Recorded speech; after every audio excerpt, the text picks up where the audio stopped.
Cooler months call for cozy spaces, and nothing adds warmth like flowering indoor plants. Bring color into your home with cyclamen, Primula acaulis, and bromeliads, perfect for when your garden slows down.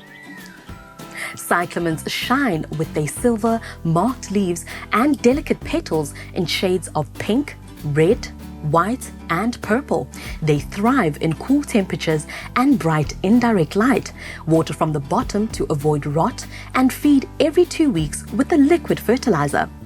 Primula acaulis brings burst of color to windowsills and shaded spots, blooming for months in cool, moist soil.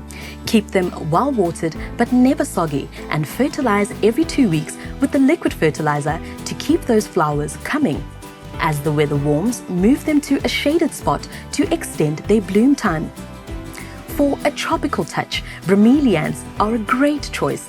Their bold foliage and striking bracts love bright indirect light. During winter, they enter a dormant phase and need less water.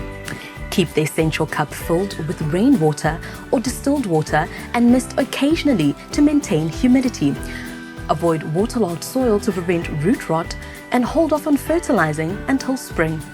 Indoor plants need extra care in winter. Keep them away from drafts, air cons and heaters that can cause sudden temperature changes, and move them closer to windows for softer winter light. Regular deadheading encourages more flowers, keeping your plants looking their best. For the best selection of flowering indoor plants and more, head to your local GCA garden centre. Visit lifeasagarden.co.za to find one near you.